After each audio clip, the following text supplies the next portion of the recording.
station, this is Houston. Are you ready for the event?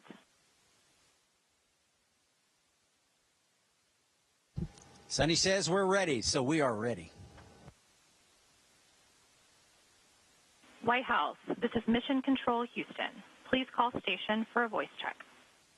Station, this is White House. How do you hear me? White House Station, welcome aboard the International Space Station. We have you loud and clear.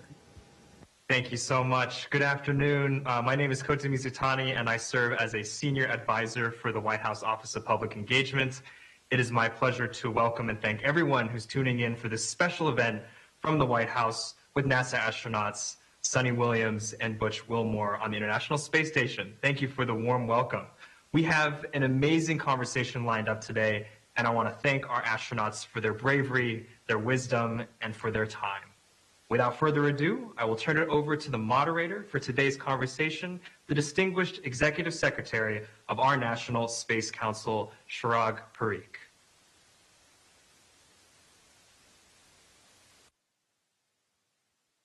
Well, thank you so much, Butch, Sunny. Greetings from planet Earth. Greetings from the White House. I've spent a lifetime talking to people about space. It's such an honor and privilege to be talking to people in space right now. President Biden, Vice President Harris, and the entire team here at the White House are so thrilled, so proud of the accomplishments that you guys are achieving. We're going to remember your mission for a very, very long time. And your mission is helping us continue to transform America's leadership in space and our nation's access to space. Your work to help design and build Starliner, your bravery in taking this inaugural test flight, something only 10 Americans before you have ever done, demonstrates the ingenuity and bravery that deepens American leadership in space. And we can't thank you enough for what you're doing. And I can't think of anyone better to demonstrate this leadership than the two of you. And also, Sunny, as a girl dad of a 3-year-old toddler who thinks she's a teenager right now, it's awesome to know that she has going to grow up in a world that has someone like you as a role model along the way. So thank you so much for what you're doing. And I know that there's a lot of other parents and kids all around the world that are feeling the same way that I do right now. And I'm excited to hear more about how the mission's going. And we have some questions from people all across this country who want to talk to you and know how's it going. But before I do, maybe let me turn it over to the two of you for some opening remarks. Well, I can tell you it is an honor to share this time with y'all as well. And yes, it has been an interesting several days. It's been a wonderful several days. And Sunny and I also, and I'll use that word again, feel honored to have the opportunity to share in this together, sharing this with all of those that at Boeing and at ULA and at NASA that have put their all into this. Time and again, we've met different challenges and have met those challenges with a path to success. And here we float at the International Space Station together, having accomplished a large part of the mission, a very important part of the mission, the launch, the rendezvous, all the test points that we did coming up here. And to share some time with you is, like I said, special as well. And I can tell you, y'all must have some pretty good communication gear there at the White House, because that's the clearest sound I think we've heard since we've been here. I just want to echo Butch's words. It's just an honor to be here. It's an honor to talk to yourselves on the Space Council. It's an honor to talk to everybody who's out there interested and looking and watching. You know, we have huge shoulders that we stand on. You know, the people that came before us, you know, just paved the way. We've worked really hard with our NASA and Boeing counterparts, ULA, to get on an Atlas V and launch us up here. It was an amazing ride. We can talk about that forever if you want to talk about that. Technical stuff is pretty awesome and cool. But just in general, you know, putting humans in space, you know, I said it right before I left, is a miracle. You know, humans orbiting the planet is just a miracle. And it takes, you know, millions of pieces and parts to get together to make that happen. And it's pretty amazing. And we're just honored and lucky to be here. as part of the little piece of the cog in the wheel that has made this possible for us to be part of this team. Oh, wonderful. And hey, thank you so much for those remarks. Absolutely. Without our industry partners, without our colleagues here on the ground across the country at NASA, and even our international partners, none of this could be possible to be able to see these achievements. So thank you so much for those great shout outs there. So let's start with a few Q&A questions along the way here. First one is, why is it important for America to have two unique crewed systems for the International Space Station and for low Earth orbit? Yeah, it's a great question. We've serially had spacecraft coming to space and obviously to build the International Space Station. And now we have two different spacecraft who are able to come to low Earth orbit to the International Space Station and take people up here or take people just to low Earth orbit for whatever commercial purposes. And, that capability, as we opened up the commercial crew program, we gave sort of vague requirements to allow American ingenuity to solve the problem. And, we've been lucky enough, up here on the space station right now is a Dragon, is Starliner, and is a Soyuz spacecraft. 3 spacecraft that take humans to space. And when you see and go in each of them and talk to each other about how these spacecraft operate and work, they're all different. And checking out that ingenuity and fostering that excitement for space in a way that would get college kids, high school kids, and even elementary kids pretty psyched about space all over the world. I think this is the role of the leader of spacefaring nations, to get more and more people interested, involved, and from there, one question after another gets asked and answered, and it just perpetuates itself. All right, great answer. Another one for you here, Sunny. First audience question here, and this is coming from Matthew from San Francisco, California. He asks, how does it feel being the first woman and the first Asian American astronaut to fly on a test flight? What would you say to younger Asian Americans and also younger at heart who look up to you?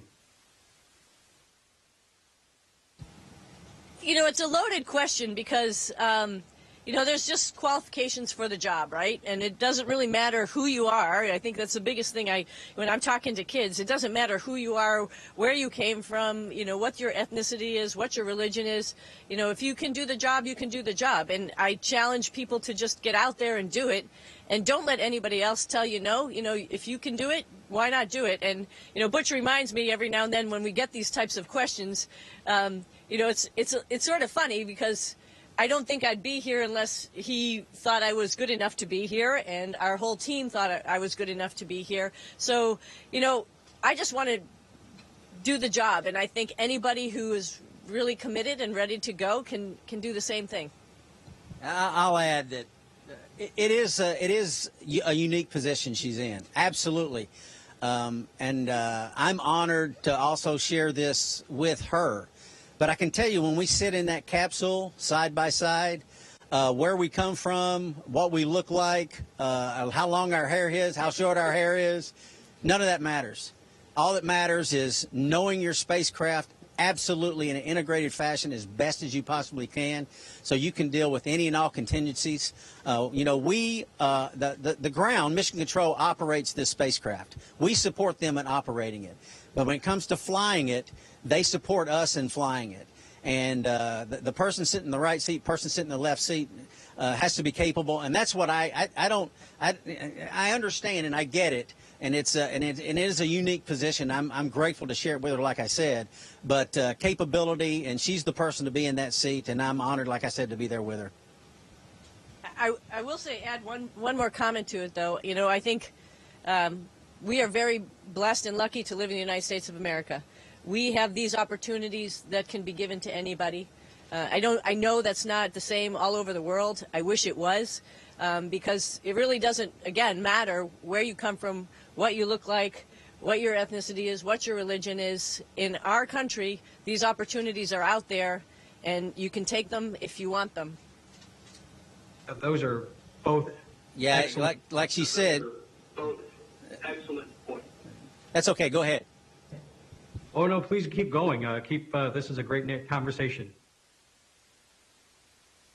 Well, I was just going to say, I mean, it's in our national anthem. We are one nation under God, indivisible. That's what we are. And you put that combination of those three together, and you do some pretty amazing things. And that's what this nation was built on, and that's what this space program, our human space program, space flight program, continues to forge forward, and it does just that, working together for the common good of all. Excellent points from the both of you, and absolutely, it is both a honor and a privilege to work Space Matters, whether you're hundreds of miles above the Earth or sitting at the White House. It is an absolute privilege to be able to have these opportunities in this great land. Butch, question for you from Hudson from Lafayette, Louisiana. He asks, what do you enjoy most about your time being in space, and at what age were you inspired to become an astronaut? I can't remember the age. It's always been there from day one. I mean, watching my little black and white television during the Apollo era, and it's always been a fire and a desire for me. And what is it that, it's the job. It's taking a problem and being a part of the big team that solves it. And space flight is wrought with, and I won't call them problems, but they're just issues you have to deal with. I mean, anything that's hard to do is worth doing, and anything that's worth doing is probably going to be hard to do. So, and that's space flight. That's human space flight. There's a lot of issues that in human space flight that we deal with that other space flight, satellites and such, don't have to deal with. And that's because we are fairly important commodity as humans, and preserving life and preserving the capability and redundant systems upon redundant systems to make sure that that's the case is what we work with. In failure modes, if that fails, what happens then? And then we theorize, well, since we had that failure, now what if we have this, and this failure? How are we going to handle those? And coming up with a plan to do that. That's what we're all about, and that's important, and that's really what drives me. And it's the challenges day in and day out. There's not a day that goes by that there's not a new challenge, and that is thrilling and exciting. And it's working together. I don't know that I'll remember as much what we've done and accomplished as really who we've done it with and shared it with. I think that's the memory that I'll be holding. Wonderful. Thank you so much. We have a couple of questions left here with the short time windows that we have. Thank you to Dr. Kepler there. Sunny, Swati from Cincinnati, Ohio, asks if you could share any insights or experiences from your space missions that influences your perspectives of living back here on Earth.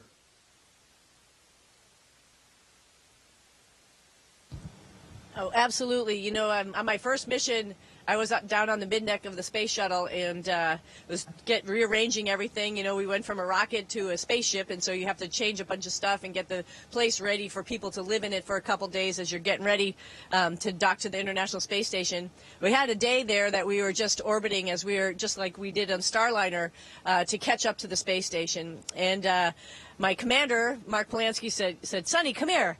And I flew up the stairs, and I was like, "Oh my God, I don't have to walk up the stairs. This is pretty amazing. This is so cool." And that just was awesome. And I hadn't looked at myself in the mirror yet, but I flew up the stairs, and then I saw the planet, outside the shuttle windows, just like Butch and I saw the planet outside of our window on Starliner, or as you see out the windows right here on the International Space Station. And you look down at it, and you're just like, "Whoa, they're right." In elementary school, they said the Earth is round, and it absolutely is. And I'm saying that sort of as a little bit of a joke, but just that ability to see that and that reality was like, wow, there are people on Earth, centuries ago who figured all this out, and they didn't have to have the opportunity to come to space, but they tapped into their mind and they figured out things, and it was like, wow, this is just amazing. And it makes you think about like what the human brain can actually do if you use it in a proper way and really study and think about stuff. You can think of abstract thoughts that are not quite at your eyeball. And the second a concept that came to me that same moment was like, it's just our planet. That's all we have. We have one planet that we know of as human beings where we all live, and it's a little crazy that we all don't get along. I mean, this is it. This is our spaceship in the universe, and we really ought to get along. And it made me really want to go see places all over the Earth and just talk to people about how wonderful of a planet it is and how we should really think of it that way and conserve it. Yeah, that's amazing, and particularly when you think about the overview effect that people such as yourselves have the opportunity to experience. We hope that you're able to convey and share that type of experience around the world, because absolutely, from space, there are no political boundaries, and it's just planet Earth. So thank you so much for that element there. Last question is for both of you, from Michael from Fairfax, Virginia, and he asked the two of you, how does your body feel when you return to Earth after a mission, and how long does it take until you're adjusted back to normal life, whatever normal life is, both mentally and physically?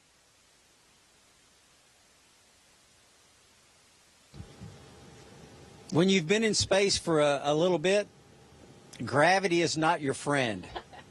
But you adjust, right? The human body is truly amazing in its design. That you've neurovestibular, your balance in your semicircular canals is where we get our balance, and it takes a little bit of time for them to get adjusted back to gravity. And once they do, you're fine. And it's different for different people. A couple hours for some, a couple of days for others. So it is a process. But there's no better place to be than on Earth. It's great to come here and visit. Yep. And great to come here and visit for extended periods of time. But Earth is where home is. Earth is where family is. Earth is where we build a lot of those memories and working together to get here and go other places. Yeah, you know, it's interesting. We were born on Earth. We were formed on Earth, and so our bodies, everything about them is about gravity. And so being able to come up here and live in space, it takes a little adaptation. And likewise, once you've been here, your human body, which is amazing, can adapt to living here. And so going back to Earth, it's a little tough. But like Butch said, you know, you can't escape gravity, and so when you get home, you just adjust to it. When I was on my first mission, which was almost 200 days, it took almost that many days for me to feel like I wanted to run as fast as I could before I left. It's, you know, it's a phase thing. Like Butch said, neurovestibular. Also just being tired, because like all those little muscles, your balance muscles, you don't have to use when you're up here. When you get back, your body is stressed out a little bit and has to understand all that. We do have exercise equipment to help us prepare for coming home. We have a treadmill, which we strap ourselves down to. We have a bicycle, which we clip our feet into, and we actually have a resistive exercise device where we can, with a bar, through vacuum, can lift weights and do what's really important to us for bone density, squats and deadlifts, to make sure that we are ready to be able to walk when we get back home, no problem. And it's been super, super successful, and it's been allowed many astronauts to come back home after being here on the International Space Station for 6 months, up to a year even, to be fine and be able to do that rehabilitation and be able to get back to life on Earth. So, like Butch said, life on Earth is really the best thing ever, and we'll be happy to go back home when it's our time to go back home. Well, Butch, but Sonny, you can't do this on Earth, so this makes it special. Well, Butch, Sonny, we're looking forward to welcoming you back here on Earth. We're also looking forward to having you come visit us at the White House. Have a safe journey home, and thank you for all that you're doing for our nation and our world, and we look forward to your safe return. Thank you again. And we look forward to a safe return. Thank you. Thank you. Thank you all. Station, this is Houston ACR. That concludes the event. Thank you. Thank you to all participants. Station, we are now resuming operational audio communication.